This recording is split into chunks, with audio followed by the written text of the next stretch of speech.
This week's articles focus on the way that technology can and is used. So in the first article, Questions Concerning Technology, the author poses a set of 41 questions at the end of it that kind of help draw out the moral or ethical implications of like our tools, like technology and things like that.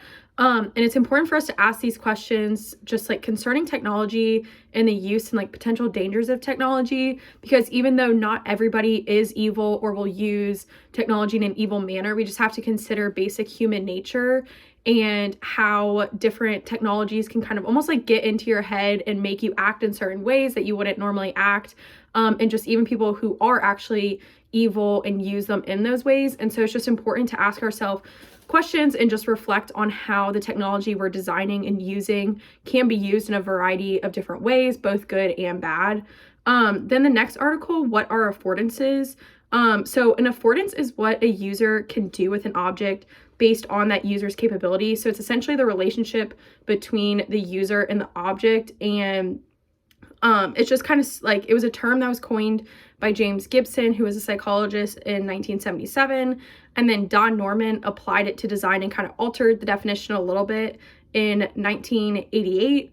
And so he defined affordances as, he said, designers must create objects affordances to conform to users' needs based on these users' physical and perceptual capabilities, goals, and past experiences.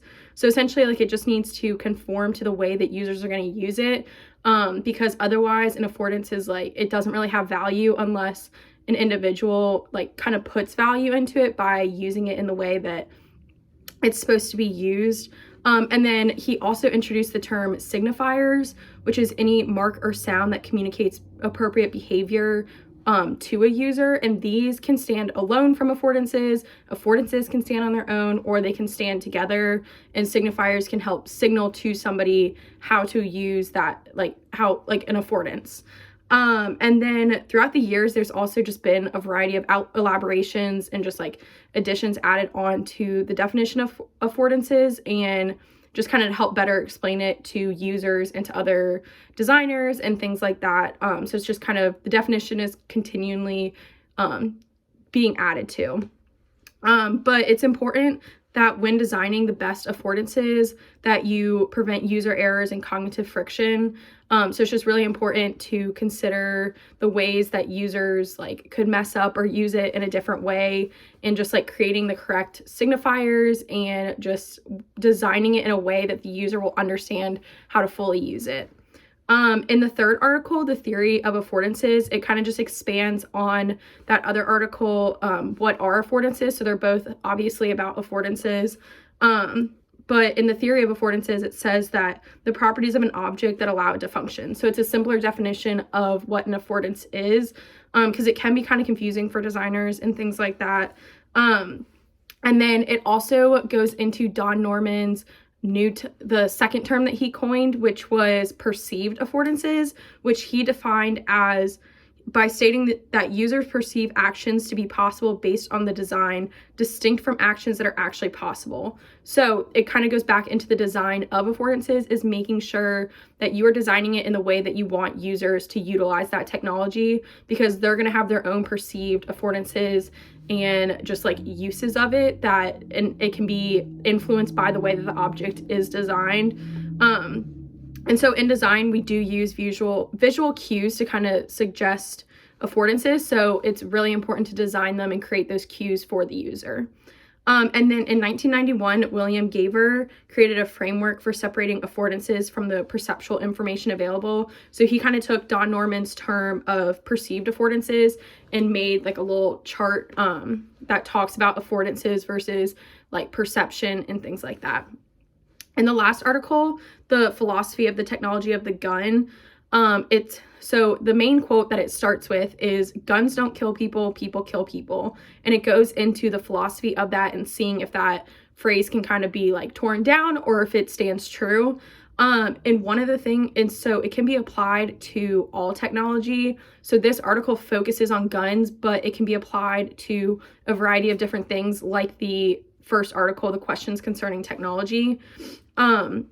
And so essentially the instrumentalist concept of technology is that technology is value neutral we as the users are the ones who add or take away value from that technology. A gun can't shoot somebody without a person holding that gun. And so the human is the one who kills people, which is what that phrase says. Guns don't kill people, people kill people. And then in principle, basically guns, like every technology, can be used in different ways to accomplish different goals. So you could also use a gun, it said in the article, to like hammer in a nail with the bottom of it. And so that's where users are adding that value or taking that value away, because a gun was designed to just shoot.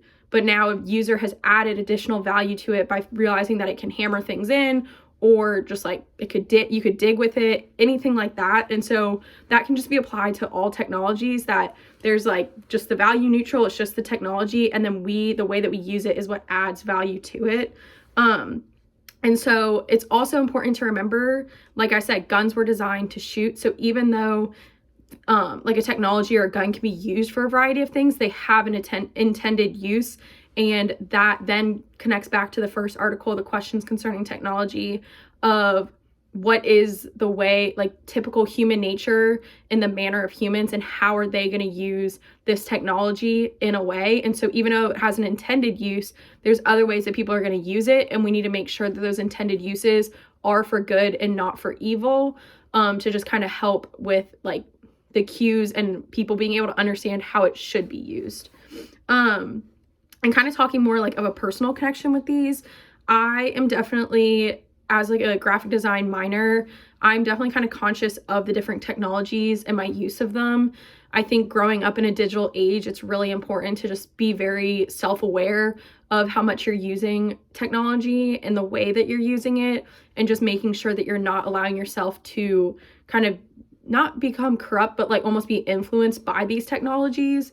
And then also, after reading the first article, the questions concerning technology, I reflected on a lot of the questions that the author had at the end, and I'm kind of continuing to working on becoming more aware of my use of technology. Like I had said before, I think it's just really important with how much technology influences our lives to be aware of that, and to just really be conscious of the way that we're using it. And then also, as I head into like marketing and graphic design workforce, I will utilize my new like knowledge of affordances and signifiers when I'm like designing technology or designing ads and things like that. It was a term that I hadn't ever heard before, but I've heard that concept, just not necessarily those specific terms. So I will definitely utilize those as I kind of continue. And then, as I've talked about throughout this video, these articles just all kind of relate to each other, because they talk about the way that technology can and is used, and then the questions concerning technology and the philosophy of the technology of the gun, they both focus on the intent of humans and general human nature in regards to technology. And then what are affordances and the theory of affordances both obviously talk and define and like illustrate what affordances are, but the theory of affordances kind of further elaborates on how it's applied to design and the design of technology. So this week's readings were really helpful in understanding just the intent of like the way technology is supposed to be used, and then how human nature kind of influences that and adds value and takes away value and just kind of changes that intent of it. But I really enjoyed these articles, and I'm excited to continue to become more self-aware and just learn about how technology should and can be used.